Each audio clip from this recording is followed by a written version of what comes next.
number of massive trade deals and shifts in alliances that have happened in the last month to shift away from the dollar is interesting. So let's talk about that. So the EU, after over 20 years of negotiating both with India and with the Mercosur countries in South America that we discussed, which are Argentina, Brazil, Paraguay, and Uruguay, has come up with two massive trade deals. So we already talked about the Mercosur Trade Pact, which was basically cows for cars, is what it was called. And not everybody in the EU is happy about that. Okay, so farmers are not happy about how we are going to essentially be opening the floodgates to South African beef in exchange for German cars to be able to go down there. However, that is a huge trading block that's just been created there. It's expected to eliminate over 4 billion euros in duties on EU exports. So that's huge. And it reduces reliance on both the US and China, that trade deal.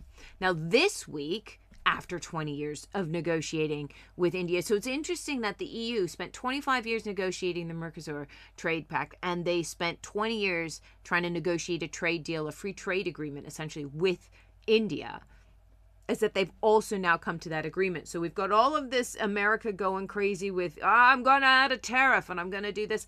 So now people are just signing trade pacts all over the place. So EU and India have a free trade agreement, which essentially, by coming together, this pact unites two economies that represent 25% of the global GDP.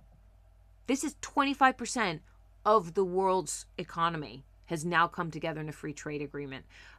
It's going to eliminate tariffs on almost 97% of EU goods into India.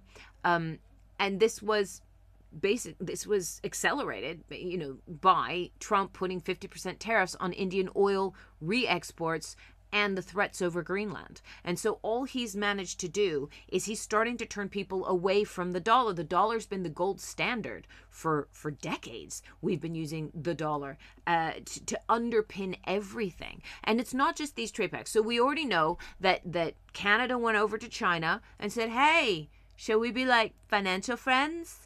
And China's like, well, it's all we only ever wanted. That's my Chinese. I don't know why that's my Chinese. It's all we ever wanted was just to be like financially in control of everything.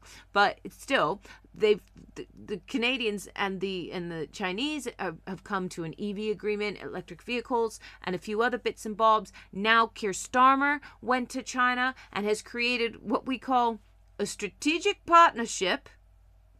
What is that? A strategic partnership? What is that?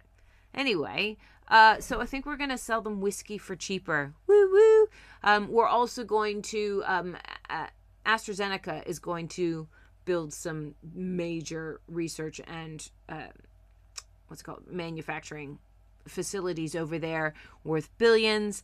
We're going to just start being more open to a financial arrangement with China. And again, this is kind of a massive finger to the US, to Trump, to just go, listen, you keep throwing your weight around because everybody's relying on the dollar. Well, we're just going to stop relying on the dollar. We're just going to ignore you. We're going to go around you. We're going to deal with people like China who, for as much as China has this massive military, beautifully funded, beautifully dressed, all of the rest of it, Chinese have never actually really used their military. We don't actually know how effective they are in combat. One of the most practiced militaries is the American military because they're in everywhere.